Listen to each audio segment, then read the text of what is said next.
What's up? Peace, Hotep. We back in here once again. We're about to go into the Wisdom of the Moon, Secrets from Diana. I got the tarot cards pulled out, so we're going to give some illustrations. So give me 1 second to find these cards. There we go. All right. That should be enough for right now. Yeah, that should be cool. All right. So what's up? I see you, Moon Spirit. What is it? I see, what is it? Sphinctosaurus? However you say your name, bro. What's up? What's up, Maria? Yeah, we're definitely going to be getting into the tarot today. What's up, Luna? What's up, 305 Capricorn? What's the deal? I see everybody in here. All right, so y'all know as usual, before we go into the actual video, we're going to actually go into the mathematics of the day. Y'all should know. All right? All right. So, today is July 26, 2018. All right? July 26, 2018. So when we look at the 26, we know, or we should know by now, 2, when we go into supreme mathematics, 2 represents wisdom, 6 represents equality. When we put the 2 and the 6 together, we get build or destroy. Right? So we got wisdom, equality, all born and into build or destroy. Now let's break down these principles. We also know that 2 resonates with the moon, 6 resonates with Venus, 8 represents Saturn. So let's build the foundation. So what is wisdom? Wisdom is the magic eye to see beyond appearances.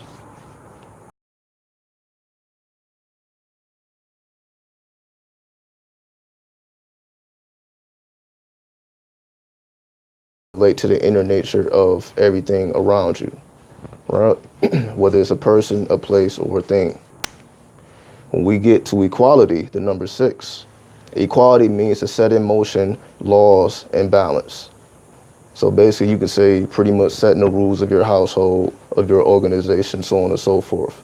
So equality means to set in motion rules and regulations, or basically to establish a connection with the outer nature of a thing. So meaning, okay, we're going to follow these rules outwardly. You can be doing whatever you want to do mentally, but on an outward level, we're going to display these certain principles at all times. So this is connection with the outer nature of a person, a place, or a thing. Right? So we got wisdom, equality. Wisdom, the magic eye to see beyond appearances. Equality, to set in motion rules and regulations. So when we piece this together, and this goes into build or destroy, which means to add on or to take away, or to multiply or to divide your power. So in other words, let's piece all this together. So the power behind wisdom, what gives you the magic eye to see beyond appearances or beyond the surface, to see into the esoteric nature of things, the metaphysical nature of things, the spiritual nature of things? What gives you the ability to do this is the laws that you set in motion for yourself, in terms of you give these things your time, you give these things your power, meaning you dedicate your time and your power to activating the psychic centers in the meridians. We all have millions of meridians all around us, and these are the gateways to our psychic abilities, our natural ability to connect with our intuition and to feel oneness with everything around us. This all rests in the meridians, which are pretty much, you could say, psychic airways, where we exchange chi. You know, we have portals or meridians in our fingertips and our palm. They're all over our body. From you got the major chakras, but then you have minor chakras. So if you don't understand what meridians are, it's pretty much the equivalent to minor chakras. Most people just talk about the 7 major chakras, but you have many minor chakras, anywhere, again, from the center of your palm, not the center, but right here at the palm. They can be that big, but then they can be at the tip of your fingers as well. So they can be any size, from small to large. So you can say when you add all this up, you got millions and millions of meridians. All right. So, what gives us the magic eye to see beyond appearances is the rules and regulations we set in motion for ourselves while evaluating our culture. While we are living life, we are always self examining ourselves. So, we're never living life without self awareness. So, we always have a conscious awareness of the part or the role we play in everything that's happening around us. So, once we understand that we have an inner connection and an outer connection to everything that's going on around us, then it's up to us to make the decision. Well, do I want to add on to this situation, or do I want to take away from this situation? Do I want to build on this foundation, or do I want to destroy this foundation and create something new? So again, once we have the relation of the inner world and the outer world and our correlation with it, meaning we are able to play with the natural elements of nature. So do you want to add on to this equation, or do you want to take away? Do you want to, okay, this seems like a good place to build some type of structure. Do I want to build the structure, or do I want to, this ain't really, I don't mind the location, but it's just something about the energy. Maybe I need to cleanse the energy. So that's the equivalent to destroying. You basically cleansing the energy before you build. So once the energy is cleansed, you're like, okay, I like this location, I like this energy. Now let me multiply this vibration. So you are able to multiply or amplify vibration, or you're able to minimize or localize the vibration depending on what you want to do at that current state in time. So that's the 2 plus the 6 going into the 8. Now, once again, the 2, the 6, and the 8 also resonates with the moon, Venus, and Saturn. So when we put this correlation, the astrological and the numerology and the astrology, when we put these things together, what are they revealing? So we know that the moon, you can say, is like the vibration of the oracle, the high priestess, meaning you could say the spiritual nature of women. So the spiritual nature of woman can be the equivalent to a woman being in tune with the cycles of the universe, and she's able to interpret the subtle vibrations of the universe. She's able to see things before they happen, right? So and she's able to interpret these things. This what makes her the oracle. She pretty much can understand the symbolic nature of the universe, and she can decode it and she can translate it. So she is therefore the oracle because she's always in tune with the celestial realm. And when she sees certain movements in the stars and the planets and all that, she's able to detect those movements and be a forecaster or a fortune teller or an oracle, whatever you want to call it. Now, when we go into the number six represents the Empress, or basically you can say the earthly oracle, meaning now we're representing the earthly energy of a woman. Because obviously, these energies are very, the 2 and the 6. Now we're dealing a lot with feminine energy. So we're dealing with the spiritual nature of a woman, then we're dealing with the earthly nature of a woman. So when we're dealing with the Empress basically has the ability to produce resources from within herself. So the earthly nature of the woman is constantly producing resources, from the womb, the physical womb in terms of children, and the spiritual womb, you can say the mind, and be able to turn sound into matter, so on and so forth. So she's a creator, physically and mentally. So this represents the Empress. So she has a solid mind to be able to have rulership or set in motion rules and regulations so that she can have some type of equality within her dwelling. In her household, she can have some type of rules and regulations, some type of law laid down in her household, and from that law she is able to build and multiply or take away from that law, right? Now we're going to the number 8. When we go into the number 8 with the frequency of Saturn, this is basically the universe, right? So this is the card of the universe when we go into the tarot, right? When we analyze the tarot, and then let me illustrate these things, while I'm talking about it, because obviously this is the moon, right? So this is the moon in the tarot. This is the Empress, and this is Saturn, or the universe, as we see. So basically, with the universe, or the number 8, this is the woman who has realized herself on a macrocosm and microcosm level. She recognizes her ability to be tapped into the celestial realm and the earthly realm simultaneously. That's why you see the woman in the center, right? So this is a woman connected with her celestial nature as well as her earthly nature. She sees them as one and the same. So she becomes the universe. In some tarot decks, you have a man in the center. This particular deck, the Crowley's deck, or the Aleister Crowley's deck, or the Thoth deck, this has a woman. But there are some decks that have men. So there's different variations. But the principle it represents is union with the macrocosm and the macro, the celestial realm and the earthly realm, and they become like a dance. So you see the woman dancing with the snake. The woman danced with the snake as an expression of her earthly and celestial divinity, right? So there you go. Now we're going to take it a step further because we also have symbols. So let me see who's all in here. Exactly, definitely another day in the office. We in here every day. What's up, Trust Self? What's up, Afro Pick? What's up, Marvin the Magi? Again, shout out to everybody. So let us continue to go. Now, there's a symbol to the moon, there's a symbol to Venus, and there's a symbol to Saturn, which are right here.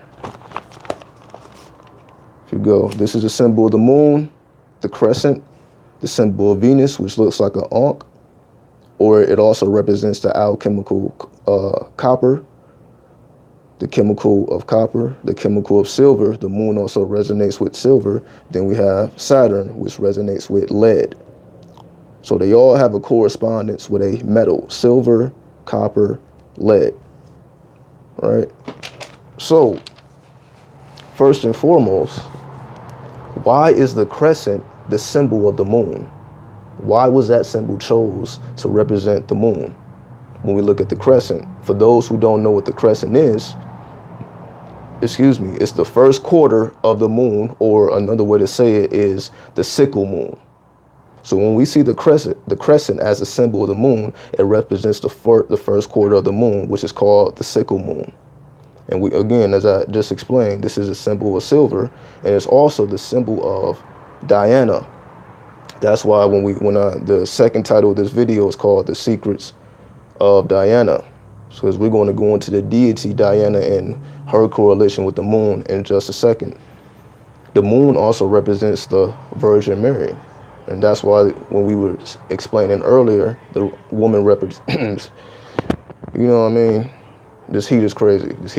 I'm trying to stay focused, but the heat is crazy. So excuse me. But let us keep going.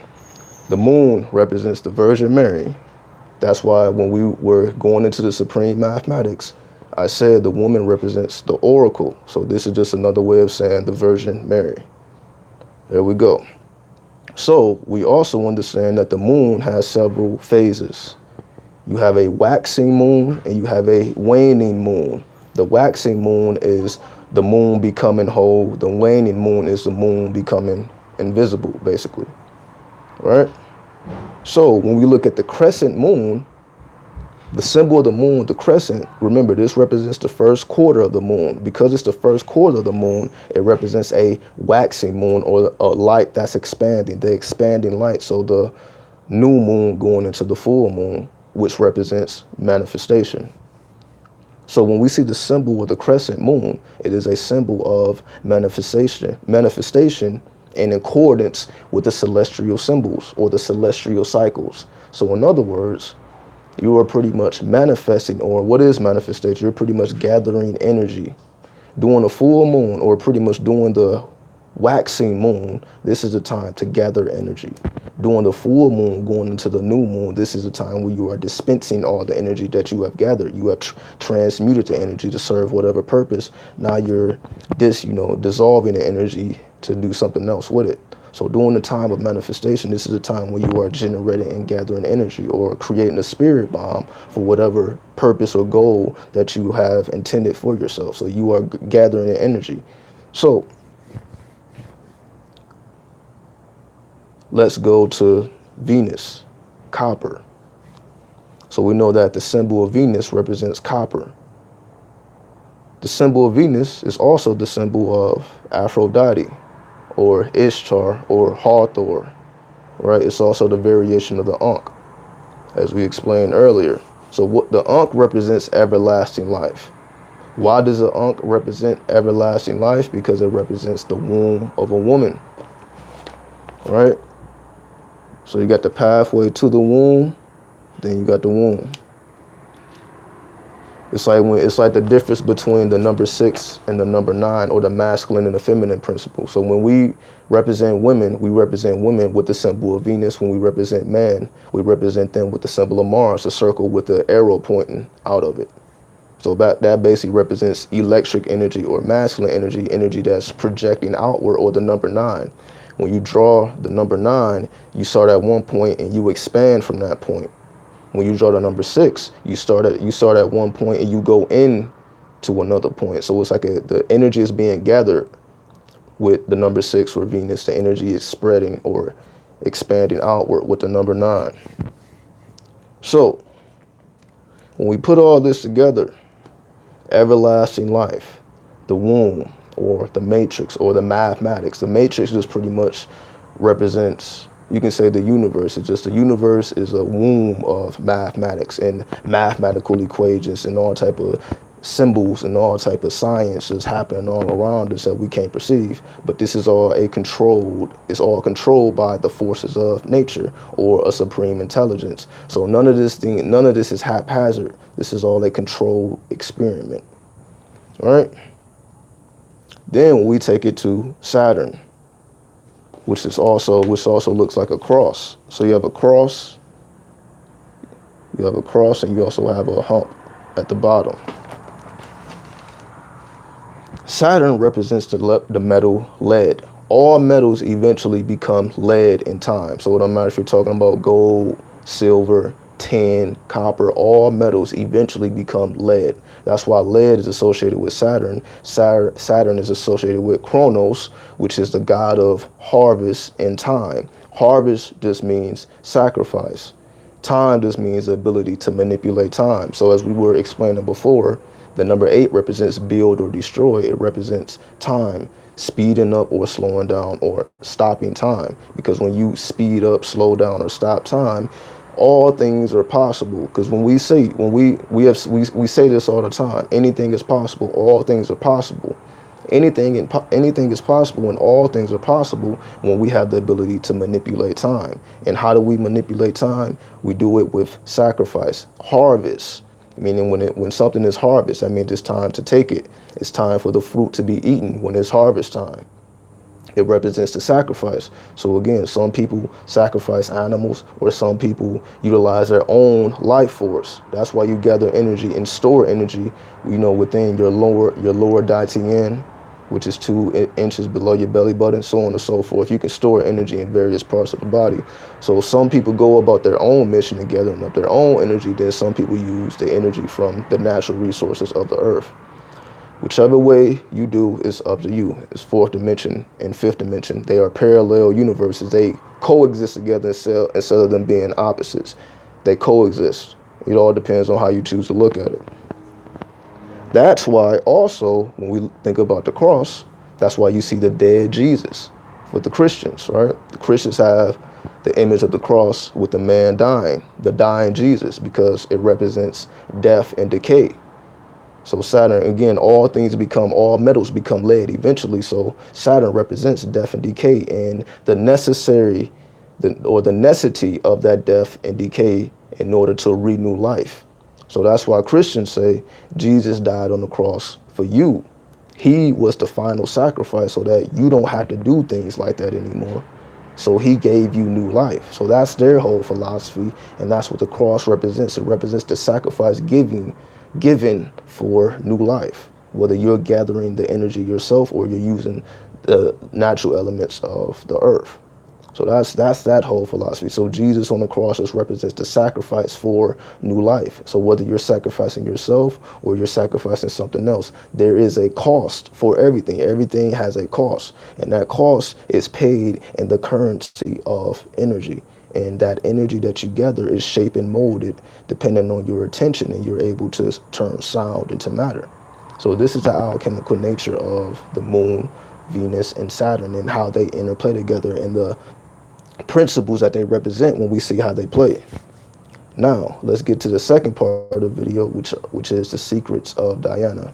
But before we get into the second part, let's talk about the supreme alphabet, because we can't forget the supreme alphabet. The 26, because this is also the last letter of the English alphabet, which is the 26th letter, which is Z. Z represents in the supreme alphabet zigzag zig, which means understanding. Meaning, whenever we think about a thunderbolt, you see a zigging and zagging, right? That's like the symbol of a thunderbolt, a thunderbolt, which is sometimes the symbol of Amon-Ra or the symbol of Zeus. Zeus represents, he was the god of the gods. He was the head of the gods in the Greek pantheon.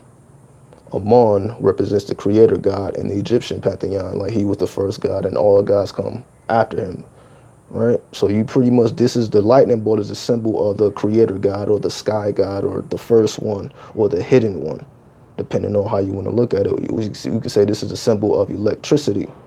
So why does zigzag zig represent understanding? Why does zigzag zig mean understanding? Meaning we have to charge ourselves with electric energy as well as magnetic energy. So meaning we may feel like we're going on a straight path, but at some point you must be tested. So something is going to come, the polarity is going to come, knock you off your path, and you will be knocked off of your path temporarily, just to test your wisdom. How much wisdom have you gained, or have you been so sucked into this chaos that you have nothing to show for it? Because it don't matter what we go through in life, it's what wisdom do you have to show for everything that you have been through in life. You may not have a bunch of material items to show for it. You may have lost everything, but if you have gained some type of wisdom in every aspect of life as you go through life, then you have something to show. You still have some type of weight to show for your experience here. So again, you may not have anything materially, but if you have wisdom, then you have truly the greatest gift that you can receive, because wisdom transcends time. So you can carry wisdom beyond this physical shell. But everything that we engage in here, that we engage in while we have the physical shell, is going to be left here when it's time for us to transcend. So going back to the zigzag zig, we all are going to be knocked off the path, but it's wisdom that brings us back. That number 2, the wisdom that brings us back. And the number 6, representing once again equality, that equality, although to set in motion some type of rules and regulations within the wisdom, meaning wisdom has within it law or a supreme intelligence. So wisdom is formless. Wisdom has no form. Wisdom can take whatever form you give it, right? So you can say wisdom can be embodied into a form of a card or a form of a crystal, a form of a phone, whatever. Wisdom can take on whatever form that you want it to take. So the number 6 representing Venus, or physical form or earthly form, it represents the ability to give something form and to give it some type of nature, to give, not even nature, to give it, not even form, to give something its nature, its personality, the spirit behind the form. And once you give something its nature, it naturally takes its form. We reflect our inner nature. So the wisdom being given form from the number 6, or not given form, given a nature or a signature, and from that nature and from that sound or signature, it takes form. That represents the zigzag zig. So although we may be following wisdom that we may have gained from other people and all that, we will be tested. A test will come, knock us off. But if we have the ability, because we have set those rules and regulations in motion, we shall always be able to find our way back, because we have already laid down the path. By asking yourself, going into the number 8, 2 plus 6 is 8. Am I going to add on to this situation, or am I going to take away from this situation? Do I want to reset this situation, or do I want to build on top of this situation? So when you look at your surroundings, when you look at your life, you have the decision. Do I want to continue to add on to this lifestyle, or do I want to reset this and create something new, start from scratch and create anew. We always have the ability to make that decision. So there we go. It's lay the foundation. So now that we've laid the foundation, we can get into the secrets of Diana, right? So hopefully everybody's following along. This is making sense. Again, I say everybody, what's up? What's up, Coco? What's up, Phoenix Rising? What's up, Lovely Living? What's up? What is this? Honoris Ermic? What's up, man? He's given more information about the cross. Feel free to add on whatever information you choose to add on. Okay. So again, the last part, we're not gonna make this too long. Hopefully I can get through this quickly. So now we're going into the secrets of Diana and her association with the moon. So she has various names. So some of her names are called, besides Diana, she's called the Luminous One. She's called the Holy Mother. She's called the Lady of the Grove. She's called Mother of the Forest. And she's called Lady of the Wild Creatures. And lastly, Opener of the Womb. So one more time, she's also called the Luminous One, Holy Mother, Lady of the Grove, Mother of the Forest, Lady of the Wild Creatures, and Opener of the Womb. So these are all, representations of her energy. Now, Diana, the deity Diana, or the goddess of Diana, she has dominion over magic, witchcraft, women and children, wilderness, fertility, haunting, and wild animals. One more time. She has dominion over magic, witchcraft, women, children, wilderness, fertility, hunting, and wild animals. So she has dominion over all of those things. So all of those things have an association with Diana, which means they have an association with the moon. So you can petition the moon to increase or decrease any of these things. So if you want to increase, let's just say your magical ability, you petition the moon. If you want to increase your witchcraft, you petition the moon. If you want to enhance or increase, the not just the quantity of women, but the quality of women, you petition the moon. You want to increase the quality and quantity of your children, you petition the moon, so on and so forth. For those who may not understand that, why would you work with the moon, and what can the moon do for you, and how we're connected with the moon. So these are the dominions she has over the moon. So we study the deities, they are giving you further descriptions of the planetary energies. That's why we study deities, to get further insight into the planetary energies, because you may just study the moon and just get whatever the moon represents. But when we study the deities, we're getting extra descriptions of what these energies do on a celestial level and a terrestrial level, so that we can connect it with ourselves. And okay, if I want to do this, if I'm trying to increase this, and I know, okay, that has a correlation with Diana, which has a correlation with the moon. So Diana represents the earthly vessel of a celestial energy. So when you create that grid, that energy grid, okay, this represents Diana, you create an altar and put a Diana on it. With a Diana, you create yourself, or you drew her a symbol, or you bought her a statue, or whatever. You create some type of a vessel for the planetary energy of the moon to work through her, and depending on whatever intention you have set for, this vessel that you have enchanted or you have charged with a certain intention. All right, so as we continue, her feast day is the 13th of August, which is in about, 2 weeks. So on the 13th of August, for all my, moon people, all my lunar people, you can dedicate a ritual to Diana on the 13th of August. That's her day. You know what I mean? So if you want to do any type of moon ritual, if you're unfamiliar with how to do a lunar ritual or how to do a moon ritual, I showed an example of a moon ritual during the super blue moon. So just go back on my channel and type in super blue moon ritual, and I showed you how I did a ritual. I gave a live example of a moon ritual if you're unfamiliar with the process. Now, let's get into the deeper aspects. Diana is also the matriarch of slaves and outlaws. So now we're getting into the dark side. So it was mainly slaves and outlaws who worshipped her and who deified her. So it was those types of people or you can say the hood. You can just say that the hood is what placed Diana on the pedestal she's on. So she wasn't really, she was known in the mainstream, but the mainstream didn't really tap into her frequency because they kind of already knew she predated like all of the Christian stuff, right? She is a deity that predates Christianity. So there was a people that held on to her worship.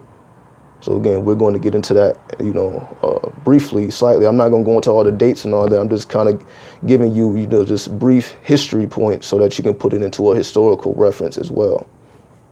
So because she predates Christianity, she was mainly worshipped by the slaves and the outlaws, so basically people who remembered their original culture before they were colonized and converted into Christianity. Let us move forward. She was also worshipped in a forest sanctuary, or basically you could say a church, a forest temple. Because she has domain over wild animals, she was worshipped in the forest. So she has a Celtic connection as well. For all those who understand the Celtic culture with, the leprechauns and the elves and the fairies, and the tree spirits, that comes off from the elementals, the fairy elementals or the wind elementals or the Sidhi, whatever you want to call the fairies. So, that's tree magic or, tree sorcery. So on and so being able to communicate with the trees and fairies in the fairy world, all that stuff, right? So she has dominion over all that. Now, she is also called the ruler of the night and the spirit of ecstasy and independence. So she's also called ruler of the night and spirit of ecstasy and independence. So obviously we know that the moon rules the night. The moon represents the lunar energy or the negative energy as the polarity to positive energy. So we know negative energy is very magnetic. That's why as women respond to their emotions are very magnetic. It can lead you to all type of situations and things. So this is why we tend to tame emotions tend to come out a lot more in the nighttime because the energy is amplified.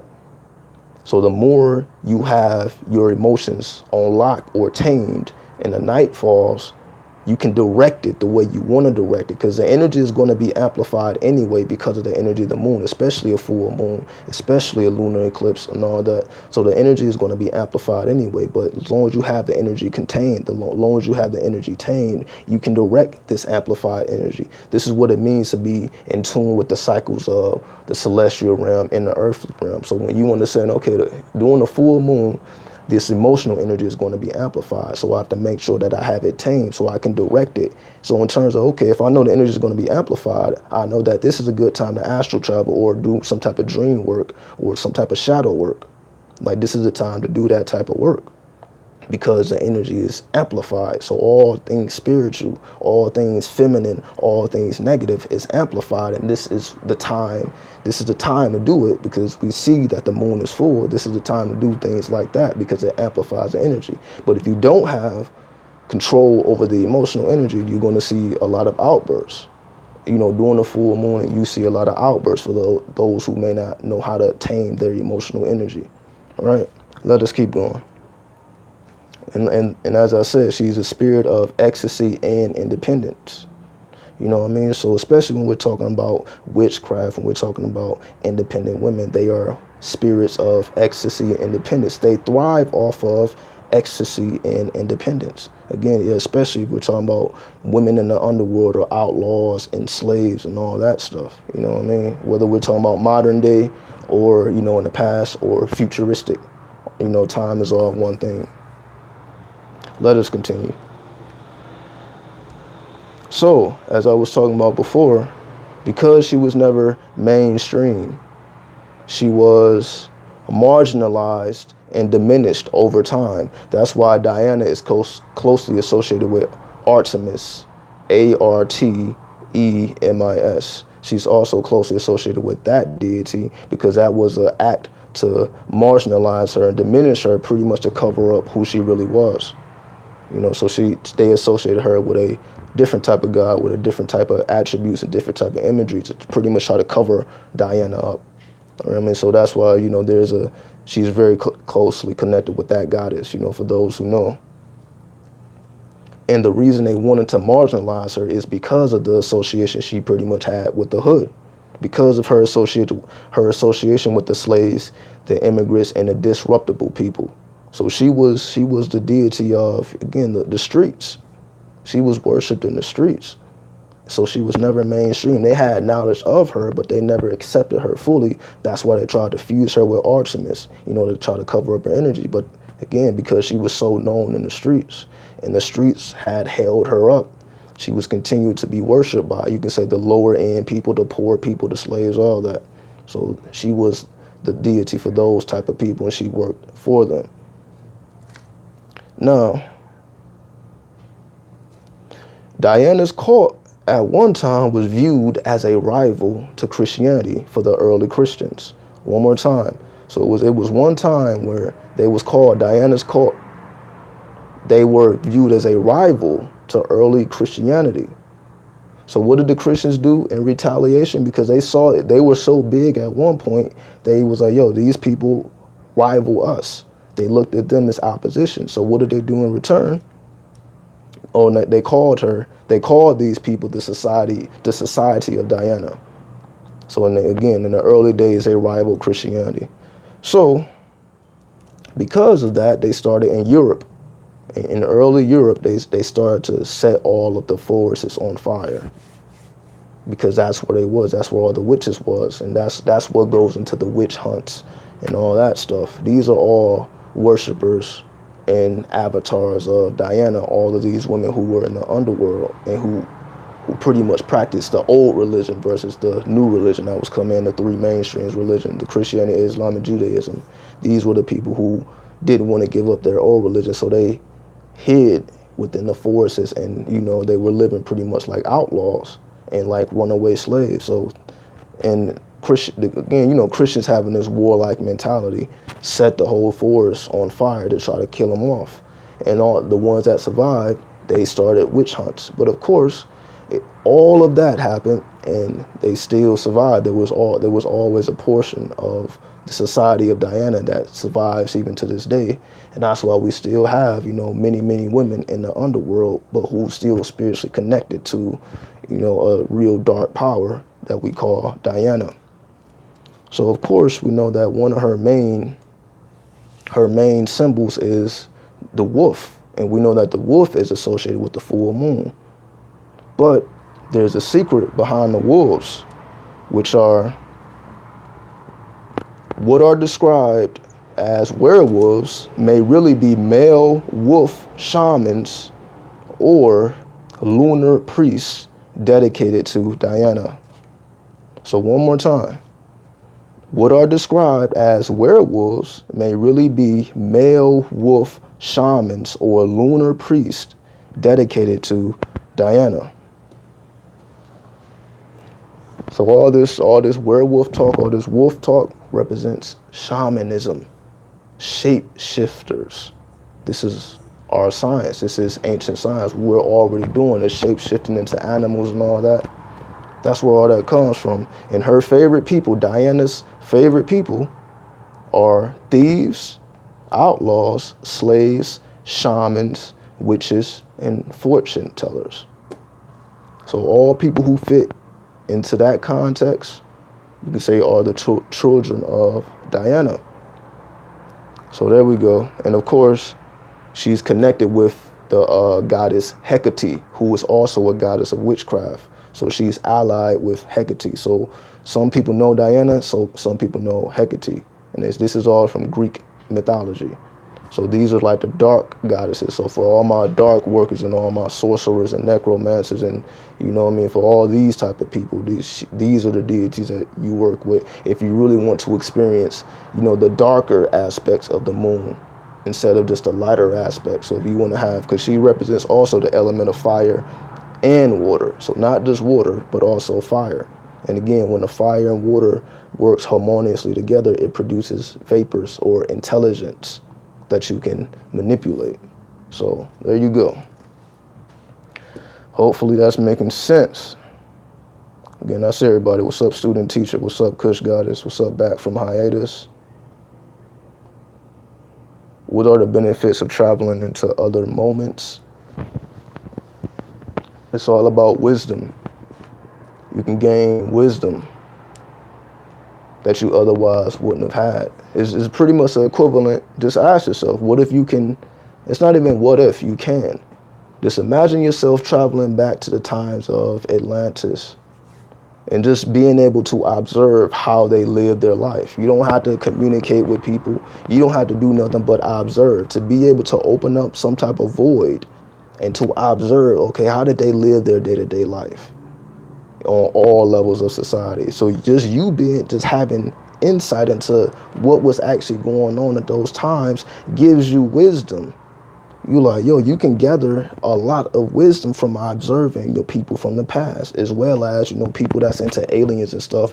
Just to imagine opening up a void or a portal and being able to observe, because aliens are associated with futuristic thinking and technology and all that. So imagine that, open up a void and seeing how they live their life on a day-to-day basis. That will give you wisdom, and you'll be able to extract that wisdom and to apply it to your current reality, because it's still based on the same principles of magic, sorcery, alchemy, and the manipulation of the elements. It's going to always be based on the same principles, just having a different expression.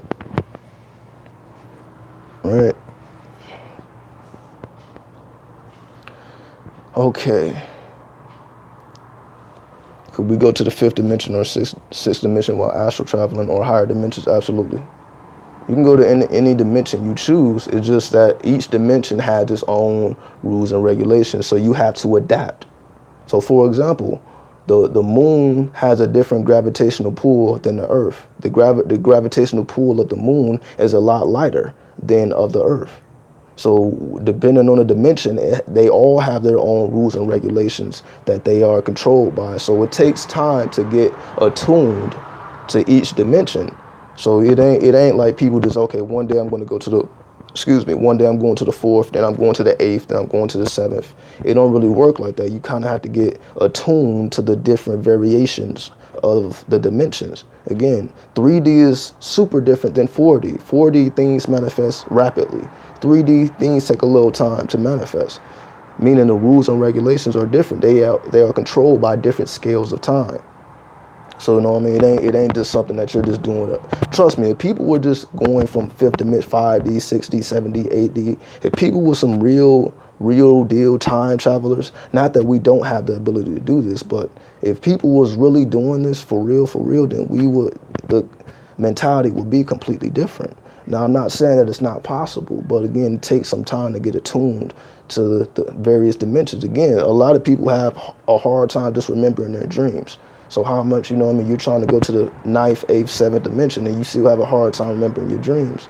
You got to pass that level first. You got to get to a consciousness to where you can retain your memory. And the greater your ability to retain your memory, then the higher you can go. Because it's all about being able to retain your memory. What's the point of going if you're not even going to remember the experience? All right? You went back to a time where cannibalism was normal.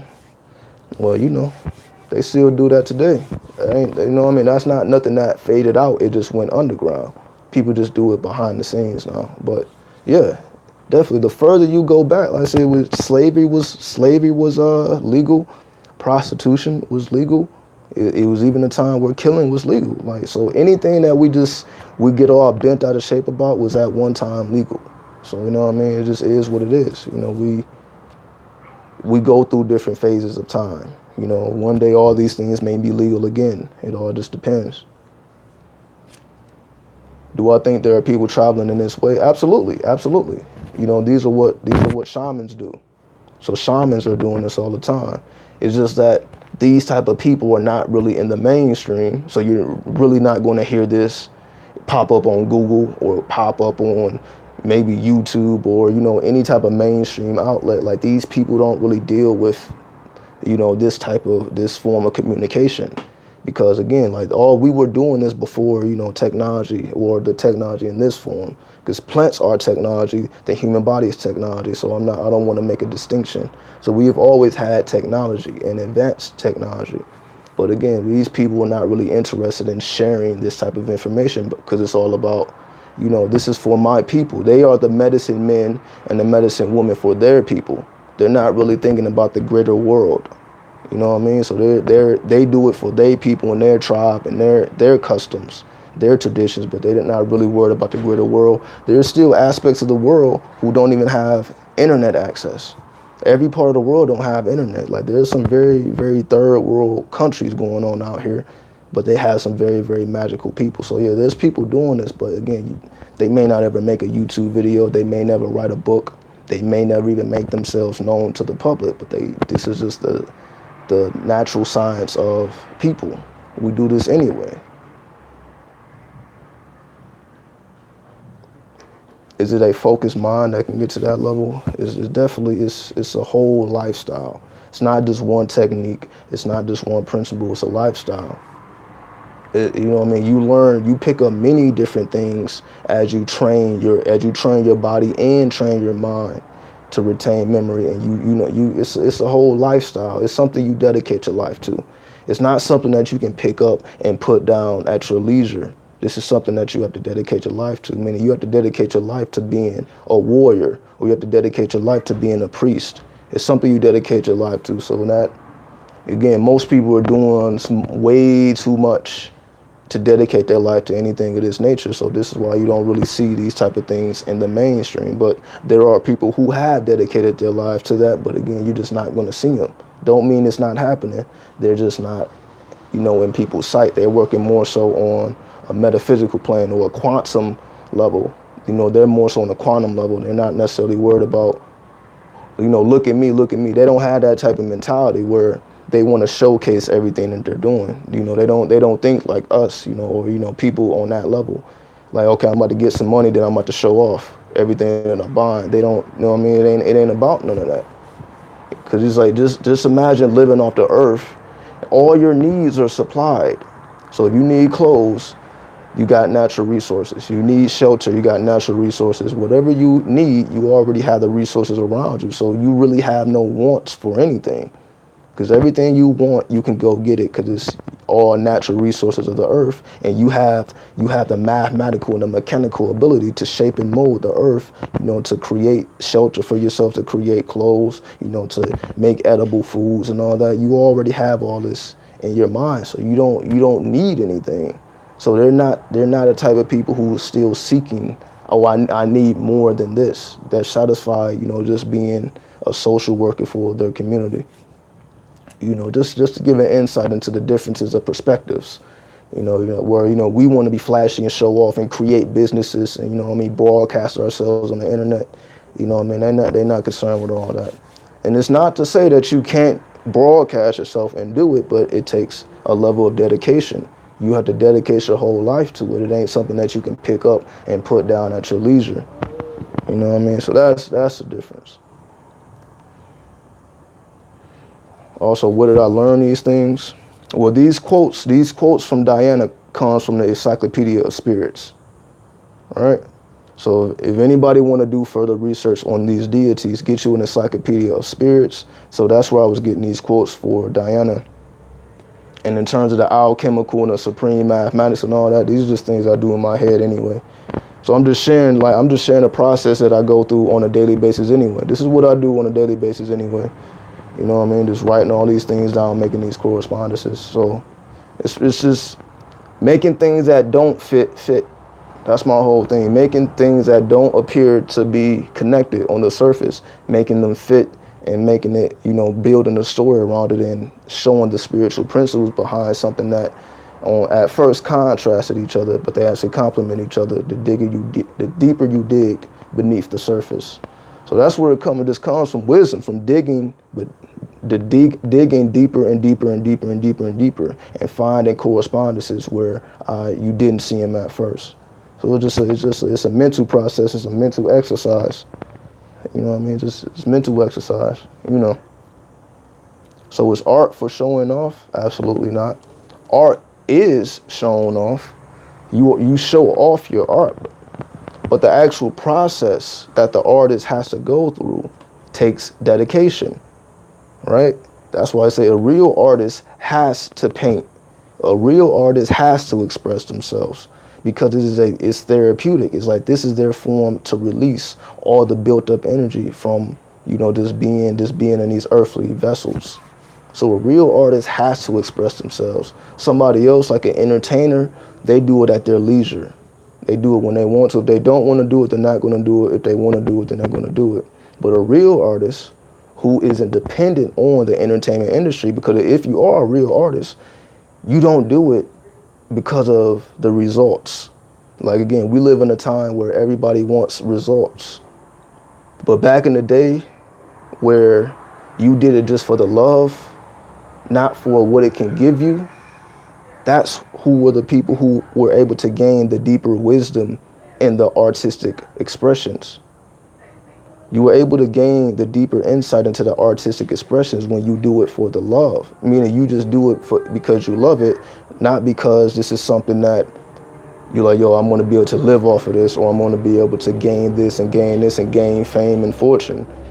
We're not thinking about that. We're thinking about the wisdom, not the after effects. The after effects is just the after effects. Everything that happens after that is what happens after that. It is what it is. You're not even concerned with that. It's just all about the wisdom for the love of the art. So that's why you do your hip hop. That's why you're the artist. That's why you're the dancer. That's why you're the MC. That's why you're the DJ. That's why you're the graffiti artist. You are the visual presentation of this scientific and this magical art. But you don't do it like, okay, look at what I can do. You do it for the artistic elements, and you do it for the wisdom that you gain from it. It's a process of divination. It's tapping into your ancient science. This is what we have always done since the beginning of time. We didn't call it hip hop. We called it divination. Before we called it divination, you can say we called it magic. Before we called it magic, we just called it a way of life. This is just a natural way of life, being able to see into the symbolic or the quantum nature of reality. This has always been our plight. We just get sidetracked. You know what I mean? We can always pull ourselves back. All right. You expressing yourself. Sometimes I think it would be interesting to not be prepared to record everything and dedicate energy into showing the rest of the pizza. This is a Bodhi Savi culture. I believe that's like Indian. I believe that's what you're talking about. But yeah, I see what you're talking about. But it all depends, you know what I mean? Everybody has their own agenda. To each his own. We all serve our purpose, whatever the purpose may be. Yeah, you can definitely manipulate time for everything. This is how, if we wonder why, how do people do so much with the same 24 hours that we have? It's people that's struggling every single day, and that's just wondering like, I'm struggling every single day. How is it that people are doing more than me? And you feel like, damn, like, I barely have time to do anything. I barely have time for myself. How is it people that are able to do more than me with the same 24 hours? Meaning we don't live on the same 24 hours. Somebody else's 24 hours are not your 24 hours. Because if you can slow down time, you can do 48 hours worth of work in 12 hours. Because you know how to manipulate time. That's the true art. The true art is time manipulation, because time and space are actually connected. So if you're able to manipulate time, you're simultaneously manipulating space. And the manipulation of time and space is what allows you to do miraculous things, or what we tend to believe are miraculous, but this is just a natural way of what we do. This is just what we do. We manipulate time. We create from nothing, or the ether, or the aether, or the carbon. This is just what we do naturally. This is what we've been doing. This is just a natural science. This is not something that we just created. This is just how matter works. This is just how the universe works. So we live our lifestyle in accordance to the natural laws of the universe, which have already been laid down for us. So we're not out of sync, we are in sync. So to be in sync with the quantum reality, which already exists, is to live the life of a shaman, or a hip hopper, or an artist, or somebody who's able to merge these two things together, or three things, to do something completely original. Because you're not doing it for the results, you're doing it for the actual, just an expression, being an artistic expression for spirit. You're a vessel for spirit versus these things that come after the fact. That's why I encourage everybody to think bigger. Again, we live in a society that glorifies the fame and the fortune and belittles the wisdom and the real science and the real lifestyle and what it really means to be, a prophet for the people or a social worker for the people or a healer or a medicine man or woman for the people. We don't care about none of that. We're just thinking about the fame and the fortune. So the more we think about this, the real wisdom, the stuff that you can pass down through the family line and leave a legacy of wisdom and how to do this and how to do that and how to manipulate the natural resources of the earth versus how much money I can leave you, but I didn't teach you how to use the money. So it's all perspective though. It's all perspective. We are free to live simultaneously and not clash with each other at the same time. So again, this isn't about this group of people versus this group. Again, it's not a versus thing. It's not a polarity thing. It's how they actually complement each other. Because people are seeking after fame and fortune, it forces you to be more creative. Then so you're not creative at your own leisure. You're constantly putting yourself under pressure, making that sacrifice. So it actually enhances the creativity when you have some type of goal in front of you at the same time. So we're looking for the complements and not the contrast.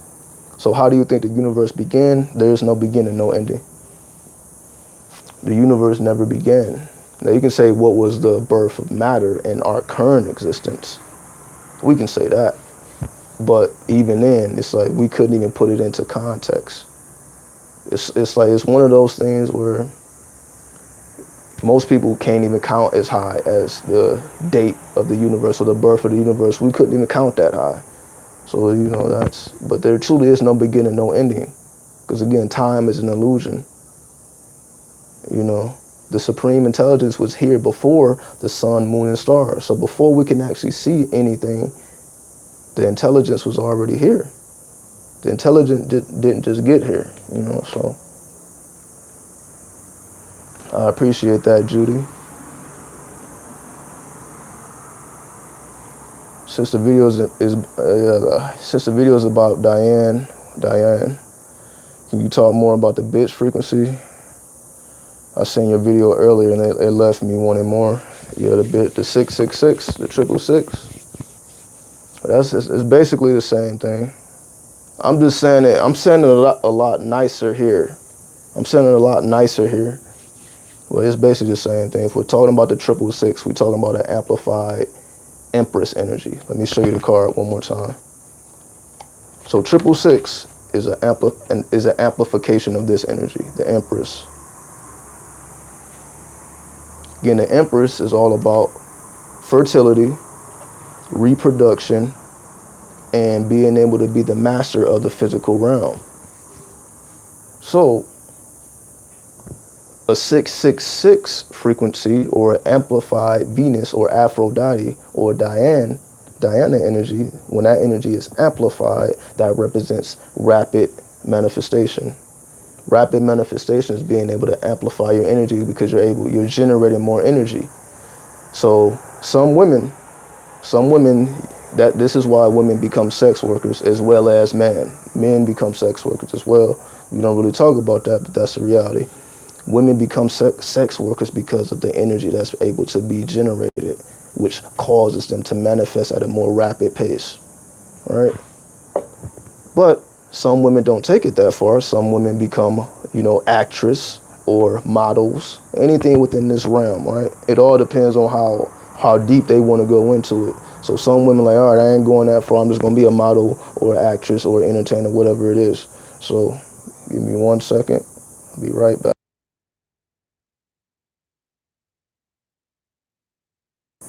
All right.